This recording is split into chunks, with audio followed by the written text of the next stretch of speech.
Pessoal, tudo bem?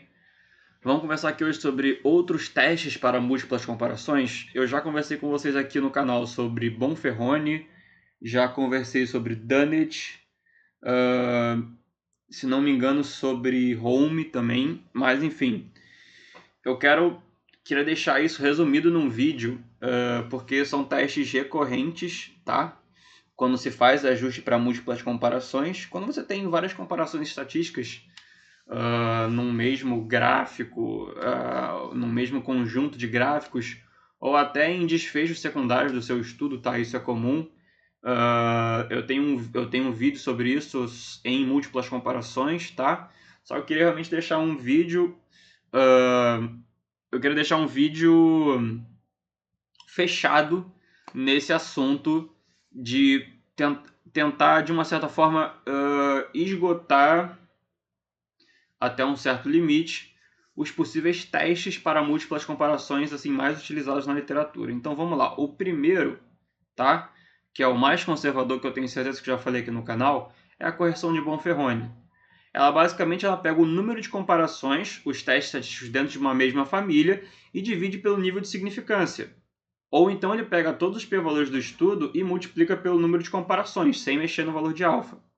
Tá? A gente tem o valor de alfa de 0,05, abaixo disso o p-valor é considerado como estatisticamente significativo, tá?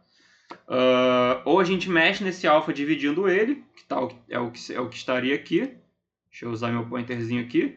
É o que estaria aqui, tá? Ou a gente pega cada p-valor e multiplica pelo número de comparações, que é fazer meio que o contrário sem mexer no alfa, tá bom?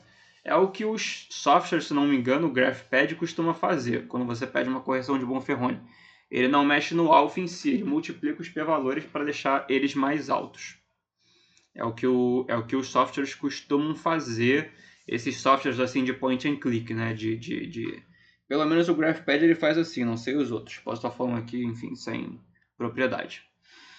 Esse é o mais conservador de todos, porque ele hipercorrige, tá? Eu já falei sobre isso. Em um vídeo especificamente voltado para a correção de Bonferroni. Então, beleza. Existe também a correção de Sidak. Ela, na verdade, é muito... ela é um pouco parecida com a de Bonferroni, mas ela é menos conservadora do que a correção de Bonferroni e mais exata ao corrigir o limiar de significância, tá?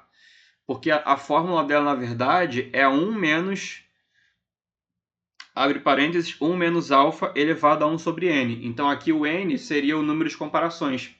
Então digamos que você tenha, por exemplo, um alfa de 0,05, você vai ter 0,95 elevado a... vamos pensar aqui, deixa eu fazer essa conta aqui no meu celular rapidinho, ver quanto é que dá, esse ajuste. Se bem que eu não precisava estar fazendo isso, porque no próximo slide eu já comparo ela com o Bonferroni direto. Mas eu vou fazer aqui só por curiosidade, tá? Deixa eu achar aqui a calculadora do meu celular. Tá aqui. Vamos lá. Vamos pegar 0... Primeiro, digamos que a gente esteja fazendo 5 comparações. Então, 1 sobre 5, tá? Aqui, na verdade, o n aqui vai ser de 5, tá? Dá 0,2. Então, a gente vai pegar 0,95 e elevar a 0,2. Elevar a 0,2. Deixa eu achar isso aqui na minha calculadora. Elevar a 0,2.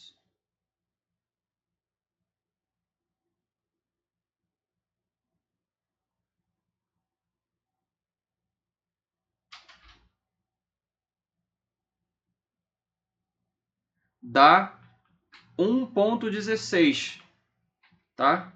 E aí eu vou diminuir isso aqui de 1. E aí eu vou chegar num alfa de 0,16, tá? Então aqui, se a gente fosse comparar para 5 comparações, olha, o Sidak ele chega aqui num alfa de 1,02, pode ser que eu tenha feito alguma conta errada aqui, tá? Ele chega aqui num alfa de 1,02% para 5 comparações. Bonferroni, ele chega aqui num alfa de 1%. Então, o SIDAC para lá, para o mesmo número de comparações, ele sempre é um pouquinho maior. O Bonferroni tende a hipercorrigir um pouquinho a mais. Gente, agora eu estou encucado com isso daqui. Espera aí, vou ter que abrir a calculadora aqui do meu computador. Não é possível. Espera aí. 0,95. Aqui para elevar. Não, aqui ele eleva ao quadrado. 0,95.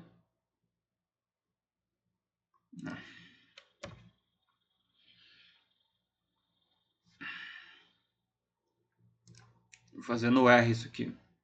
Virou questão de honra.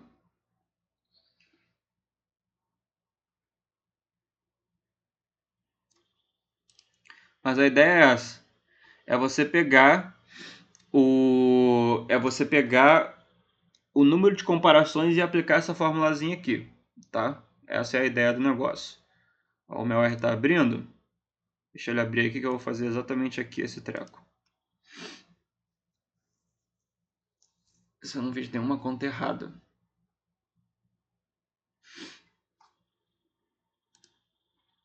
Então, ele ao fazer isso, ele corrige um pouco menos do que o Bonferroni, tá bom? Esse é o grande lance. O Bonferroni, ele hipercorrige.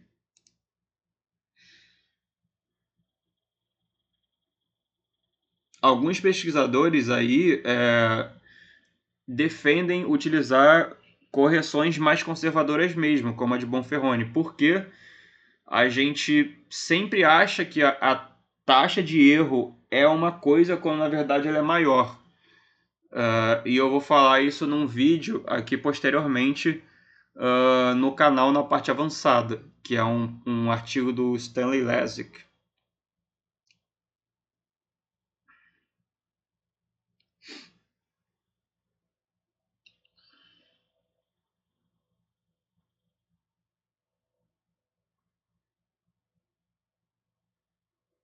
No finalzinho do vídeo eu mostro para vocês, tá? Então vamos lá. Existe também a correção de Holm, tá? Que é uma modificação do Bonferroni com o de SIDAC. Então, basicamente, para a maior das diferenças, usa uma correção tão estrita quanto a de Bonferroni ou de SIDAC, que você pode escolher utilizar a correção de Holm versão Bonferroni ou a correção de Holm versão SIDAC. E a partir de que as diferenças vão ficando menores, a correção relaxa até chegar ao valor crítico da menor das diferenças. E aí ele não faz correção nenhuma, tá? Para a menor das diferenças. Então a formulazinha para ela, vou usar meu pointer de novo. A formulazinha para ela é essa daqui, tá? A formulazinha para ela é essa daqui. Ele usa o desvio padrão coletivo daquela família de testes. Por exemplo, se você tem 5 comparações, 5 grupos no teu gráfico, ele vai utilizar o desvio padrão coletivo daqueles 5 grupos, tá? E não o desvio padrão, não é como se você fizesse um teste T para cada, tá? A correção de Holm ela é um pouquinho diferente. Basicamente, a ideia dela é: algumas diferenças são maiores e algumas são menores. Vamos corrigir mais as maiores, que têm os menores valores de P, e flexibilizar mais as menores, que são as que têm os maiores valores de P. Então, ela é mais conservadora para as comparações maiores, as diferenças maiores, vamos dizer assim, os tamanhos de efeito maiores, e menos conservadora, mais liberal para as diferenças menores, beleza? Ele usa o desvio padrão coletivo, assim como o Fisher Least Significant Difference Test, que eu expliquei aqui num vídeo, tem aí no canal, que eu já expliquei sobre isso. Ele não está aqui porque ele não faz um controle de múltiplas comparações, tá bom? Então, a ideia é do Holm: se a maior das diferenças não for significativa, nenhuma das outras dado o mesmo desvio padrão. Então ele pega a maior e vê se ela é significativa. Se ela for significativa, ele vai para a segunda maior. Se ela for também significativa, ele vai para a terceira maior. E por aí vai. Se ele vai logo na primeira e vê que ela não é significativa, a maior diferença, ele já vê aqui, opa, é improvável, na verdade é impossível que as outras diferenças que são menores, dado que existe um mesmo desvio padrão, que ele está assumindo o mesmo desvio padrão, tá? Dado que essa diferença é maior, dado que a maior das diferenças não é significativa, é impossível que as outras sejam, dado que é o mesmo desvio padrão. Isso pode não acontecer no teste T padrão, quando a gente está comparando um grupo com o outro. Porque a gente sabe que o desvio padrão ele pode influenciar o erro padrão e pode influenciar a significância estatística. Tá bom? Se um grupo tiver um desvio padrão maior e o outro um desvio padrão menor, pode ser que mesmo a diferença sendo maior, a gente não encontre uma diferença estatisticamente significativa por causa do desvio padrão, tá? Então é isso. Se a primeira for significativa, ele para. Se sim, para as seguintes, ele vai relaxando. Se ela for significativa para as comparações seguintes, ele vai relaxando até chegar na última comparação, que aí ele usa um limiar para um teste sem correção. A última, a menorzinha, ele não faz correção nenhuma, tá? Ele pode ser um pouco confuso, porque uma vez que cada valor de P é ajustado para uma coisa levemente diferente. Então você não sabe exatamente o que o teste está fazendo, então ele pode ser um pouquinho confuso. Então a gente pode utilizar a variação do Holm-Bonferroni ou a variação Holm-Sidak, tá? E aí, no caso, ele vai corrigir a maior para o Bonferroni ou ele vai corrigir a maior para o Sidak se você estiver utilizando a variação Holm-Sidak. O teste de Tukey é mais uma variação do teste T. Ele leva em conta o fato de que, sabendo-se a ordem das médias, a comparação entre mais de dois grupos não é necessariamente independente. Então, por exemplo, se eu tenho essas duas comparações aqui e ambas elas são estatisticamente significativas, tá? Comparando esse grupo com esse e esse grupo com esse, essa comparação aqui se torna fútil, do grupo T3 com o grupo T1. A gente sabe que ela é estatisticamente significativa, porque ela por si só tem mais diferença do que as outras individualmente. Elas têm mais diferença, tá? Então ela se torna fútil. E o teste de Tukey, ele leva isso em consideração. Por isso que ele faz menos correções e por isso você tem mais poder estatístico com o teste de Tukey do que teria, por exemplo, com o Bonferroni da vida, tá bom? Mas como eu disse, né? Ele melhora um pouquinho o seu poder estatístico porque ele faz menos comparações que ele julga como desnecessárias. Mas se você fizer um Bonferroni apenas para as comparações que interessam, fica quase a mesma coisa. Se você fizer um Bonferroni só para essas duas e você, na tua cabeça, eu fiz para essas duas, mas eu já estou assumindo que essa aqui é estatisticamente significante, o Bonferroni pode chegar ali bem próximo ao Tukey, se não ser quase igual, tá? Existe o teste de Student Newman-Kills, que ele combina um pouco do Tukey com a ideia do Holm. É meio que uma coisa com a outra. Então, ele faz a mesma coisa que o teste de Tukey, só que para diferença maior, no caso esse daqui, vai ser mais estrita. Vai ser uma correção mais estrita. E para essa diferença que é menor, vai ser uma correção menos estrita, tá? E a outra, né? A maior, ele não vai fazer porque ele considera ela como fútil. Porque dado que essas duas são significativas, essa aqui se torna fútil. A mesma coisa acontece no Student Newman-Kills, tá? Que é uma combinação do Tukey com o Holm, que são os dois últimos que eu acabei de mostrar. E aí, sobre considerações gerais, talvez seja melhor escolher as correções mais conservadoras quando o estudo é mais exploratório, a não ser que o número de comparações sejam muitas. Aí você pode realmente, utilizando um Bonferroni, você pode estar diminuindo muito o teu poder, tá diminuindo muito a tua probabilidade de cometer um falso negativo, tá? Dependendo do cenário, testes como o Student Newman-Kills são muito frouxos, por exemplo, tá? Isso vai depender muito da pergunta de pesquisa e o quanto você quer, é sempre um balanço, quanto você quer assumir de erro do tipo 1 e do erro do tipo 2. Quanto você quer afirmar, quanto seria o risco de você afirmar uma coisa como verdadeira, sendo que ela de fato não é, ou quanto que seria o risco de você afirmar uma coisa como uma associação como não existente, quando na verdade ela é, que é o erro do tipo 2. Então você tem que fazer esses balanços quando você vai levar em consideração essa questão das múltiplas comparações.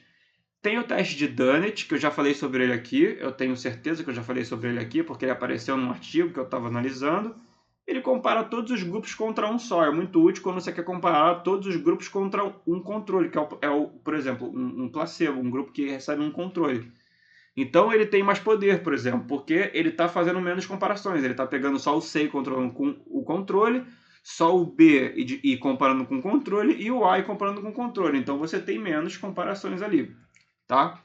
Por exemplo, aqui, ó, nesse cenário, você só vai ter ali uma probabilidade de cometer um falso positivo de 18,54%. Se a gente fosse fazer um teste T cada, comparando todos os grupos entre si, essa taxa ia ser muito maior, tá? Ia ser muito maior.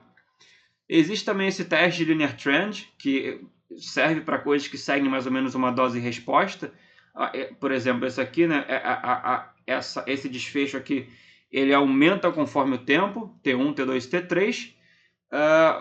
Ele diz se tem uma tendência linear a subir ou a descer, mas ele não te dá o tamanho de efeito de interesse, ele não te dá tipo em quanto que é aquela, qual que é a inclinação daquela reta, qual que é a inclinação daquela dose de resposta.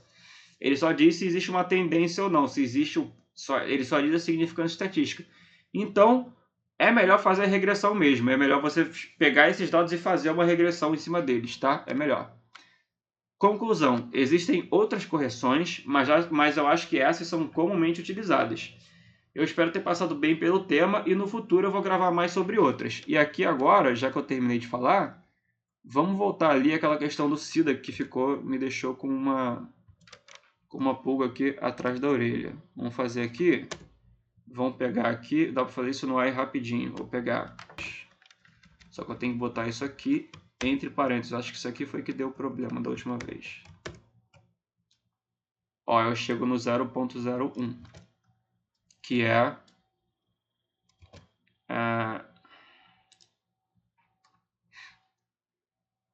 Espera aí, ainda tem alguma coisa errada acontecendo.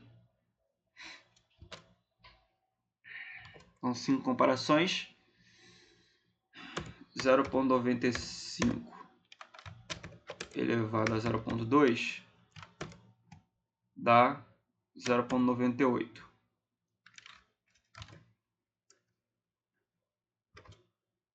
É porque, claro, né?